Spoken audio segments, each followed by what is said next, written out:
First story. I abandoned my son with my ex, but returned after a year. But my entitled son refused to come back, calling my ex's side piece mommy, so I forcibly took him with me. But he still sulked, holding his stepmom's photo. I slapped him and ripped the photo.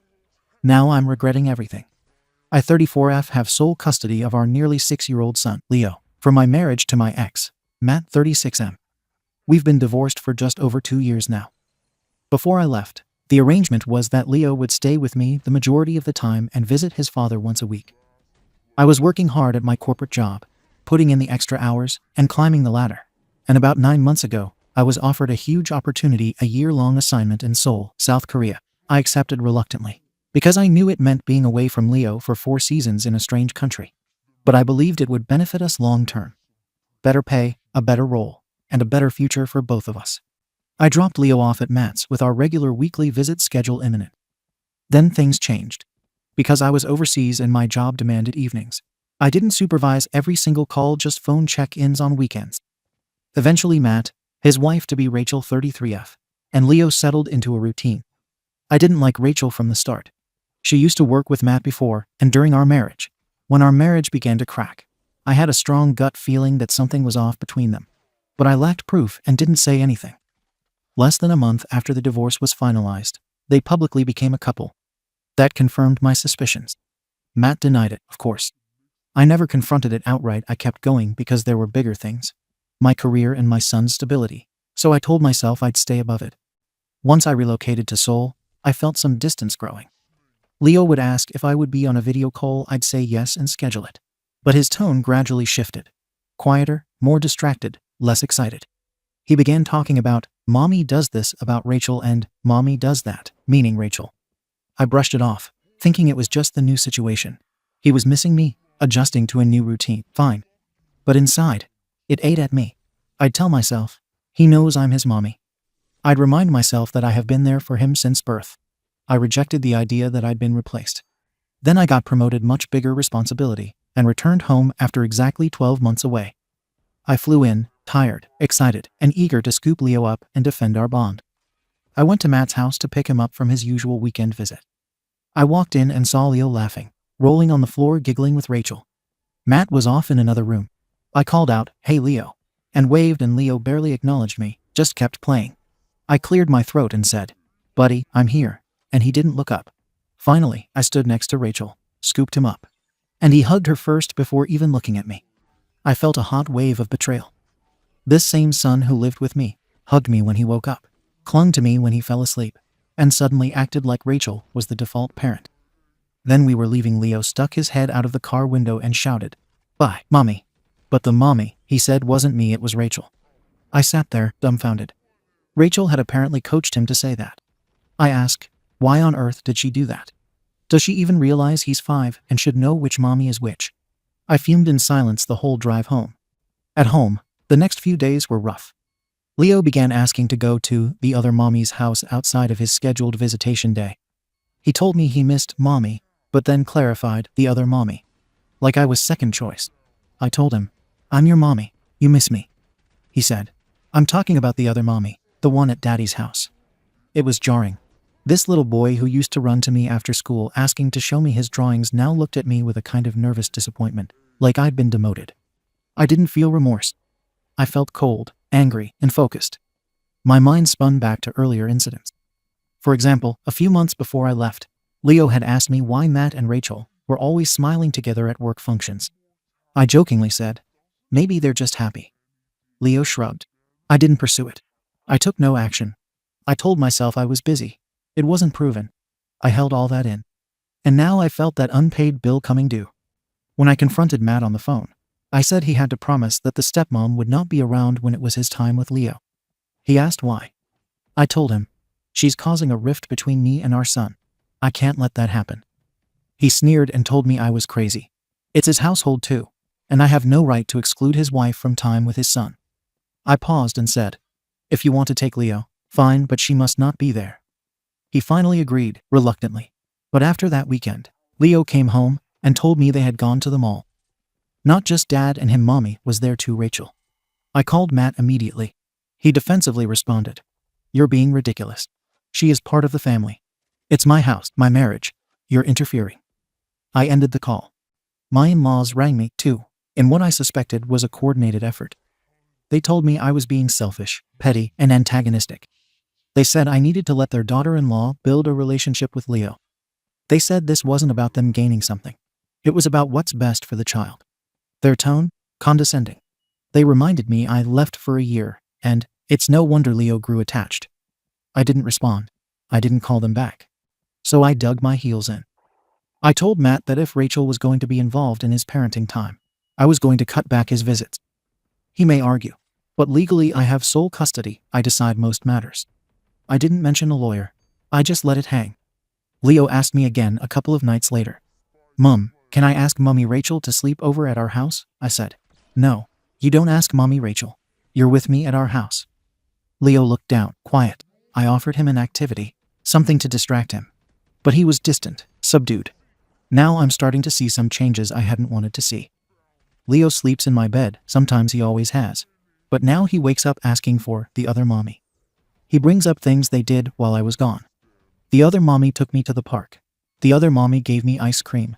The other mommy stayed up till I fell asleep. Every one of those phrases hits me like a punch.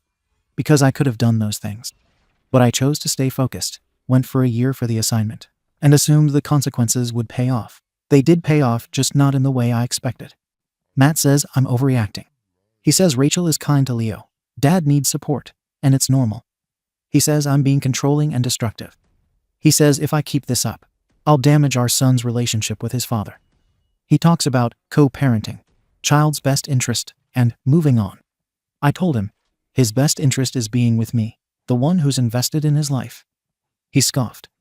A friend of mine who visited while I was away said, "He seems so bonded to her. You might really be feeling replaced." I replied, "Yes, and you know what? He is being replaced. Someone else is her parent now." Friend stopped herself from arguing. She knows me enough to know I don't back down. And so I stand firm. I don't trust Rachel and don't believe she has the right to make him call her mommy or insert herself as the maternal figure when I'm the only mother he ever knew. I look back to small moments I ignored while overseas. Emails Matt sent late at night when I was asleep, awkward photos at work events, and Leo always coming home with a new toy from Aunt Rachel while I was out. I didn't act. I considered it a coincidence. Now the year-long trip thing ended, and I'm back. I'm home. I expected him to run to me and jump in my arms. Instead, I felt the space she carved. Right now, I'm drafting a message to Matt. Next Sunday, you can pick up Leo. But your wife stays elsewhere. If she's there, I won't hand him over. I know how it looks. I know I'm making a power play. But if I don't draw a line, I'll lose the territory altogether. My son calls her mommy. I'm pushing him to stop it. But he's 5, he doesn't always understand. He said yesterday, "Mommy Rachel said I love you like you're my son." And I asked, "Does she say that to you when I'm not around?" He shrugged. "Yes." And here's the thing. I'm not about to feel bad. I didn't make mistakes in my mind. I didn't cheat. I didn't neglect him until now. I left for his benefit. I came back. The replacement, that's not on me. But I'm the one who'll fight it. So I sent the message to Matt like I said I would. Straightforward. You can pick Leo up Sunday. But if Rachel is present, he doesn't go. I'm not playing games. He ignored it. Sunday came. He showed up at the door with Leo's favorite snacks, smiling like nothing had happened. I opened the door and asked, "Is Rachel home?" He didn't answer. I asked again, flatly. He said, "Yes, she lives there. What are you expecting?" I told him. "Then Leo's not going with you today." Leo was standing behind me, confused, holding his little backpack. Matt tried to argue. Said I was hurting Leo. I shut the door. That night, Matt sent a long email, basically a lecture. He called me bitter, vindictive, and controlling. Said Leo had cried when he realized he wasn't going to see Rachel and didn't understand why. Said I was weaponizing Leo because I couldn't handle being replaced. I didn't reply. Instead, I made a change. I scaled back visits. I used my legal right as sole custodian. Visits are now supervised in public places.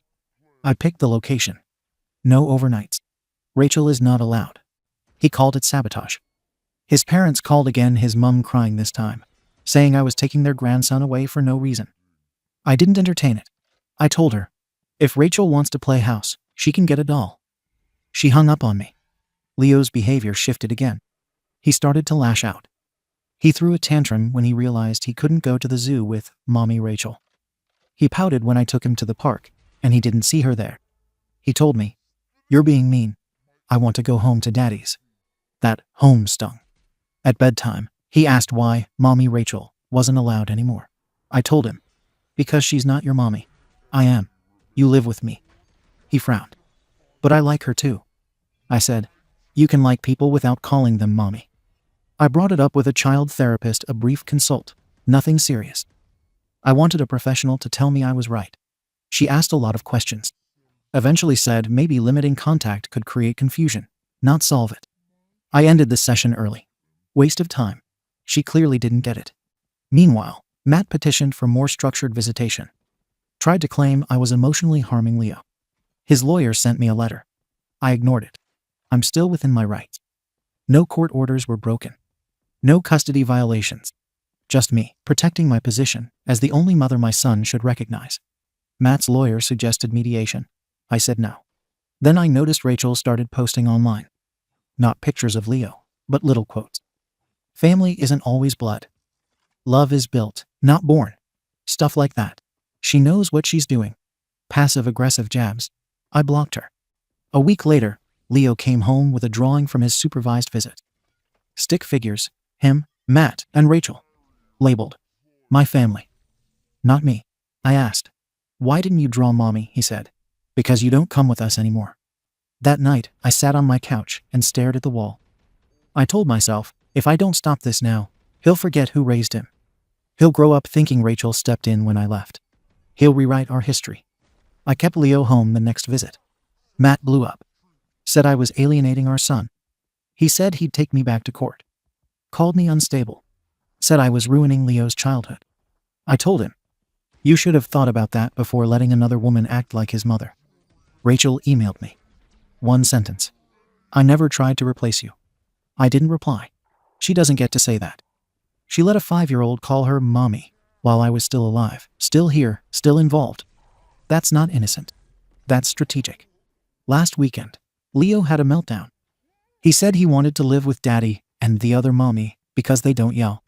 I told him I wasn't yelling. He said, "You're always mad." Maybe I am. But I'm not sorry for it. I'm tired of being painted as unstable or bitter when I'm the only one trying to preserve what's real. I left for a year, yes, but for his future. I didn't abandon him. I worked. I sent gifts.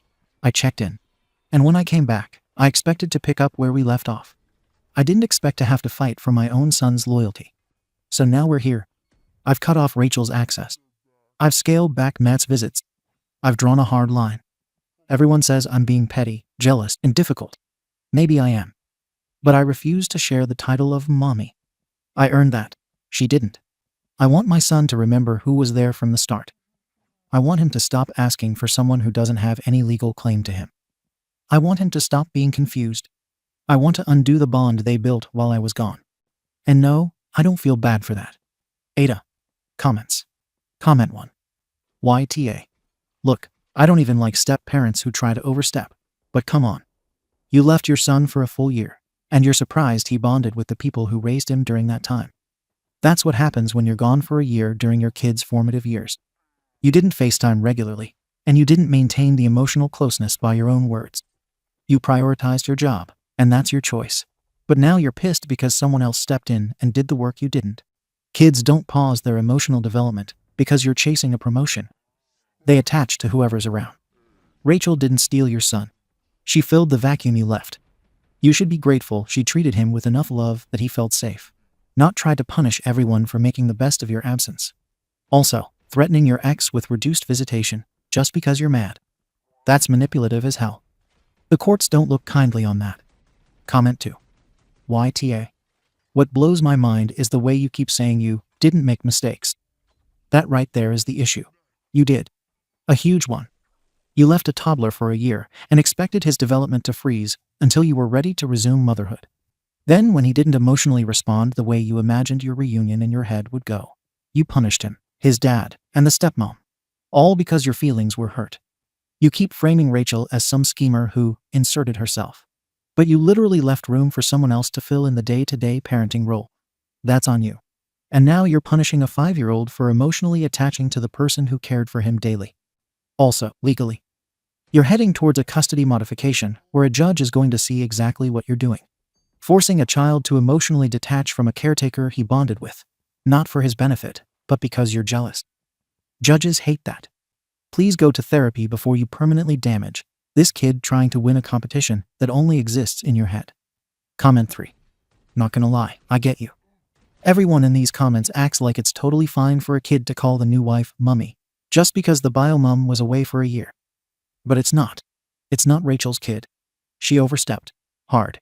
And it's incredibly weird for her to allow, or worse, encourage a little kid to call her mommy when the actual mother is still alive, present, and involved. That's identity confusion. That's loyalty manipulation. People are pretending a year isn't a big deal. It is. But it's also not abandonment. You didn't ghost your kid. You went on a work assignment. Families do that. Military families survive it all the time. That said, you're screwing up now. Weaponizing custody because you're jealous. Yeah, no. That's not protecting your kid. That's punishing him. You have every right to hate Rachel, but don't project that hate onto Leo. He didn't betray you. He's 5. He just loved who was there. Channel that anger into reconnecting with your son, not destroying the foundation he had while you were gone. Update. I honestly didn't think things would go this far. I'm still trying to wrap my head around it.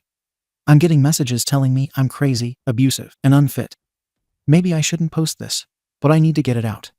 After I cut back Leo's time with Matt, things between all of us were tense. Leo was acting up defiant, emotionally distant. He'd keep bringing up Rachel every chance he got. He'd whine, throw tantrums, and constantly talk about how Mommy Rachel gave him candy, let him stay up, and tucked him in just right, blah blah blah. One night, I saw him sitting in his room holding something, kind of curled up in the corner of his bed. I asked him what he had, and he tried to hide it. I pulled it from his hands. It was a little photo, printed on cheap paper, of him, Matt, and Rachel smiling at the zoo. Rachel had her arm around him, and he was laughing in it like she was his actual mother. I saw red. I don't know what came over me. I ripped it in half right in front of him. I didn't even think. Just took it and tore it. Leo screamed and started sobbing, screaming for Rachel. You're mean. I want my real mommy, over and over. And I snapped. I told him to stop. He wouldn't. He just kept screaming like I'd killed someone. I lost it. I slapped him across the face. Not hard. I just needed the screaming to stop. The second I did it, he froze and looked at me like I was someone else. Then he started crying even harder. I walked out of the room, shut the door, and just stood there shaking. I didn't know what the hell I had done. I stayed up all night, watching his bedroom door. The next morning, I apologized. I told him I was sorry, that I never meant to hurt him, and that Mommy was tired, stressed, sad, and made a mistake. He said, "It's okay," and hugged me. But he was quiet. Too quiet. I thought that would be the end of it. At the next scheduled drop-off, Matt came to the door with Rachel in the car. I didn't want to make a scene, so I sent Leo out with his backpack. As soon as he got in the car, I saw Rachel's face twist. She got out, marched back up, and started yelling. "What the F is this on his cheek?" She pointed to the faint bruise barely visible now, but still there. Matt got out too. Leo stood frozen, looking between all of us. Rachel stormed past me into my porch and screamed in my face. She yelled, "You don't deserve him. You're not even a effing mother, you're a monster." I tried to shut the door, and she shoved me. She called me every name in the book. Matt pulled her back before she could go further. They drove off. No one said a word to Leo. He just looked scared. 3 hours later, I got a text from Matt. "We're filing for full custody." Leo told us what happened. 2 days after that, a CPS worker came to my apartment. They took pictures. They asked questions. I told them the truth. I was overwhelmed. I reacted. I never intended to hurt him. They didn't say much, just that they were investigating. Rachel also made a statement, apparently, calling me emotionally unstable and violent. She said I'd been spiraling for months. I'm sure she played up the victim role, but I won't lie, she's not completely wrong. Things went downhill fast. I filed a motion to revoke visitation again, claiming it was unsafe, that Leo was being brainwashed. It got tossed. The court ordered a temporary evaluation, and now Matt has temporary shared custody. I still see Leo, but only under supervised visits. There's a court-appointed monitor in the room. He sits there with a tablet and takes notes. Leo still hugs me, but he looks behind his shoulder now, like he's worried about what I'll say or do. Rachel is always nearby during pickups now, and the smugness on her face is unbearable. I saw her put Leo in his booster and kiss his forehead like she's been his mother for 6 years. Like I'm just the incubator who failed at the job. I tried to pull back some control, so I filed paperwork to legally change Leo's first and middle name. Something unique. Something ours. I figured, if she took everything else, she wouldn't get that part. The court rejected it immediately. Said I was being emotionally coercive. I told them they don't understand what it feels like to be replaced. But they didn't listen. I know what everyone's thinking. I didn't beat my kid. I slapped him. Once. I regret it. I've never done anything like that before and never will again. I was broken, overwhelmed, grieving the loss of something I thought would come back when I returned from Korea. And yeah, I wasn't there. I called when I could. I sent gifts. But I also skipped a lot of calls. Missed bedtime chats. Told Matt, I'm slammed, I'll call tomorrow. Work ate me alive. And I let it. I thought Leo would be waiting on the other side like nothing happened. Now CPS might label me unstable. They said they're still investigating the incident and monitoring my behavior. I feel like a ghost in my own life. I walk past Leo's room, and it's quiet. I try to video call, and he says, "Hi, Mommy," but his eyes are somewhere else. Like I'm the visitor now. And Rachel is the default. I don't know what to do anymore. I feel like I'm losing my identity. That name change thing. It wasn't just about spite. I wanted to remind him who he belonged to. But maybe I've gone too far. I miss my son. And no matter what anyone says, I didn't mean to hurt him. I'm not abusive. I'm a mother who lost her grip. I want to fix this. But I'm also sick of everyone acting like I'm some monster when I was the one who gave birth to him, raised him for years, and only left because I was trying to give him more. I don't know what's next. I'm scared I'll lose custody. That he'll stop calling me mommy completely. That he'll grow up thinking I'm the villain in some story Rachel helped write. Comments. What the actual F did I just read? You slapped your kid. Over a photo. Of him with his dad and stepmom. That's abuse. That's what CPS calls physical harm during a psychological episode.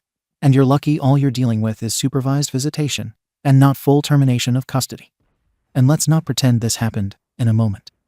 You built up to this for months. You alienated your kid from the people he trusted. You ripped up a sentimental photo. You exploded when he cried. And now you're mad that people don't see you as a mother anymore. You aren't acting like one. You're acting like a jealous ex who can't handle that the world didn't stop when she left.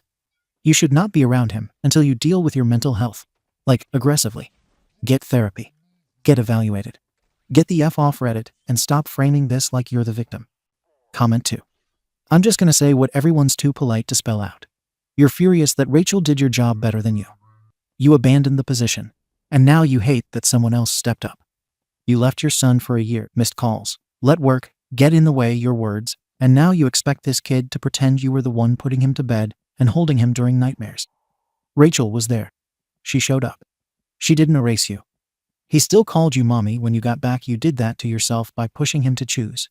And then when he picked her, you hurt him. Physically. Emotionally. And now you're acting like you're the one who's been wronged. Also, F that, I didn't mean to line. That doesn't work when you're a parent. You don't get to hit a child and walk it back with, I didn't mean it. You don't get to apply for a name change like he's your emotional property, and then cry victim when it backfires. You need to take a hard, ugly look at yourself. And maybe apologize to Rachel, too. She did what you couldn't, and it wasn't her fault that your son saw her as home. Update. I had my court hearing last week. I showed up thinking I could talk my way through it. That I could explain I was just emotionally overwhelmed, and everything could go back to how it was before I slapped Leo. But when they read the CPS report out loud, including the ripped photo, the slap, the name change attempt, the forced custody restriction attempts, the therapist termination, and Leo saying in his interview that mommy gets mad when I talk about other mommy, I knew I wasn't walking out with anything close to custody. The judge said I showed an ongoing pattern of emotional hostility and instability, and that my behavior made Leo feel unsafe. He said my son needs emotional consistency, not identity warfare. Temporary custody was awarded 100% to Matt. I now get supervised visits twice a week at a family center. They watch me through a glass window. I don't get to drive him or tuck him in. I don't get to choose what he eats. I don't get to correct him. I just talk, play, and try not to screw it up again. First visit after the hearing, Leo ran in smiling. But when the supervisor asked, "Go say hi," he paused and asked, "Do I say mommy or just her name?" That tore through me worse than any screaming or tantrum ever did. In court, the custody evaluator described me as still his mother, but no longer his emotional default. I didn't understand until that moment. He now calls me Mommy Sarah. He calls Rachel Mommy. I thought that moment would make me explode in anger again, but I just felt hollow and sick. I nodded, smiled, and asked if he wanted to color. I left that session feeling like someone died. A few days later, I got a letter in the mail. From Rachel. I almost threw it out, but I read it. It said she knows I hate her, but she never meant to replace me. She said Leo was crying for mommy a lot at night when I left, and one day he crawled into her lap and said, "Can I call you mommy until she comes back because it feels safe?" She wrote. I should have corrected it, but I didn't have the heart to reject him. She said she's not trying to erase me, but she is trying to be there for him when he is scared or needs comfort. She said she hopes one day I see she wasn't stealing him. She was holding him until I was ready to hold him again. I cried so hard I made myself throw up. I messaged Matt and asked to apologize to both of them in person. He said no. Rachel didn't want a meeting. I don't blame her. I hit their kid, whether I want to phrase it as a slap in distress or not. I get updates from the court-appointed child therapist. They say Leo still loves me, but he gets anxious if I raise my voice or move too fast. He sometimes flinches when I reach to fix his hair. He also asks if I'm still mad at other mommy. That destroyed me. I've started antidepressants again. I haven't been on them since the first year after the divorce. I lied to myself back then and said I was stable because I had my son full-time. Turns out I was just emotionally dependent on being needed. I was put on administrative leave at work after Matt's lawyer mentioned in court that my mental instability impacted parenting. Word got around. I used to think my career gave me power and purpose, but nobody fought to keep me. No one even checked in beyond HR's scripted concern email. I gave up a year with my son for people who would replace me in a week without notice. I regret taking that job more than anything I've ever done. Not because work is bad, but because I used it to escape how I was unraveling. I left hoping my son would still see me as everything when I returned. Instead, I came back a stranger trying to force a bond instead of rebuilding it. I don't like Rachel. I still hate that my son calls her mommy. But I can now admit something I never thought I would. He feels safe with her. And after what I did, I have to live with the fact that right now, safety is more important than titles. I no longer want to fight for custody like it's a trophy. I want to someday earn a place again where my son doesn't look at me like he's checking if it's safe to love me. I am not healed. I don't suddenly think Rachel is perfect, or that I shouldn't feel pain about being replaced. But I now know I tried to win a war that existed only in my ego, and my son ended up as collateral. I still love him. I will always love him. But now I am learning to love him quietly, patiently. Without demanding he prove he loves me back on my terms. I'm not sure if I'll ever fix what I broke, but I stopped blaming anyone else for it. This is growth, right? Comments. Comment 1. As a stepmom, I read this with shaking hands. I've been Rachel. I am Rachel.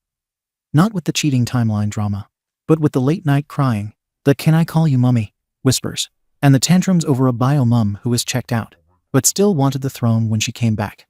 I'll be honest, your original posts made me sick. You sounded like the exact kind of woman who would rather torch the house than share the roof. But this was different. You didn't just say sorry, you gave the throne away. You admitted someone else did your job better, even if it killed you to do it. For what it's worth, I believe Rachel doesn't want your title. She just wants your kid to sleep at night. And now, maybe, so do you. Don't try to be mommy again. Be you. Be safe. Be kind. Be consistent. He'll find his own name for that, and it might mean more than the one you lost. Comment 2. I didn't think we'd ever get an update like this. Not because I thought you couldn't change, but because most people don't get this real with themselves. You went from blind rage and control to something that actually sounds like a human being feeling grief and consequence. You still F'd up bad. And no, that slap is never going to be erased just because you cried after. But the part that hit me, you finally stopped trying to win. You stopped trying to own your kid. That's the moment people start actually parenting again. I hope Rachel keeps giving Leo what he needs. And I hope one day, you're part of that safe space again, But not because you forced it, because you earned it. Keep going to therapy. Take the meds. Show up. Quietly. Over and over. That's what real parenting is. Second story. A so-called friend who bailed on the business has now come back after I made it a success and is demanding a share in my company, claiming it was his idea. A while back, I started a company with someone I considered a friend. We agreed to work and invest together, but halfway through, they completely backed out. No money, no effort, no input at all. I decided to push on alone for almost 3 years and eventually managed to stabilize the company after years of hard work. Now that things are finally doing well, this person suddenly reached out demanding a share of the profit, saying, "Give me my money." Their reasoning: they claim they shared the idea too and have something to do with my success.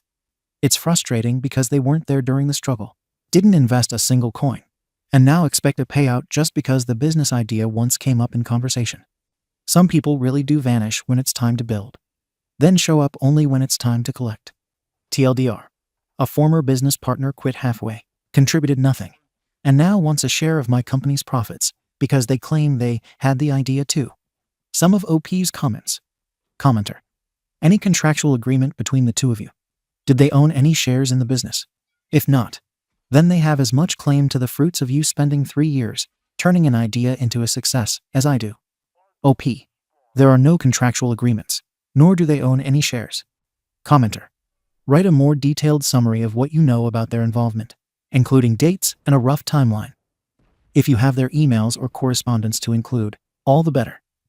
Cover yourself and then block and ignore. OP. Nothing was on mail or any digital or paperwork. All of it was done verbally as friends who wanted to start something. OP adds. No, nothing. Not even on call or WhatsApp chats. Commenter. You built a business over 3 years. You say your partner quit halfway. But then comments say they were never part of the business, never invested time or money, and just discussed a business idea one time. OP halfway through the planning stage of starting the business. We shared the idea, but he doubted it halfway and pulled out. I made the pitch to potential clients and also invested in it, but they didn't. Commenter. OP, if you care at all about your company, it's worth anything to you. Do yourself a favor and take the time money to consult an actual lawyer who has all the facts. On its face, your case seems pretty clear-cut, but I already see a potential avenue where your former business partner might try to claim something ake if you used any of his derivative work. There is a tiny crack that they might be able to worm their way in. I am not a lawyer, but years ago, I preventatively consulted my startup lawyer when my former business partner departed on good terms. Be careful, OP. OP, thank you. I never used his derivative work. I took what we talked about and modified it and executed it. It is not even the original one. Commenter. Please tell me your business. I hope it is as common as fast food restaurants or roofing companies. I want to know how original the business idea is. OP. It is nowhere near that. It is a cybersecurity and data recovery firm. Commenter. Just say, you're absolutely right. You absolutely deserve a share based on the amount of investment you made early on. Why don't you bring the receipts that demonstrate how much you invested in this company? And we will work it out. OP. I might need a restraining order and desist from a lawyer to avoid any violent behavior after this. Commenter. It may be worthwhile to consult with a lawyer for actual advice that follows your local or state laws. OP. There may be a twist of events that may require the law's involvement. Commenter. As others have said, consult with a lawyer. But it doesn't sound like you have anything to worry about. What a pos. OP. Already did the first thing today. The meetup is in 3 hours' time. Update. So a while ago, I posted about a former partner who backed out halfway through building the company, contributed nothing, and later came back demanding a share of the profits just because they had the idea too. After reading through the comments and taking some solid advice, I decided to consult a lawyer. Long story short, it turned out to be the best decision. The lawyer reviewed everything and confirmed that there was no legal or financial basis for their claim since there was zero evidence of investment or involvement beyond that initial conversation about the idea. A restraining order was issued to prevent them from coming within 200 meters of the company premises, and I was advised not to pay them a single cent. Legally, they had no standing, just entitlement. It's unfortunate how some people feel ownership over your success when they weren't there for the grind. But this experience taught me a lot about documenting everything and keeping business separate from friendship. Thank you for your input and advice. Some of OP's comments.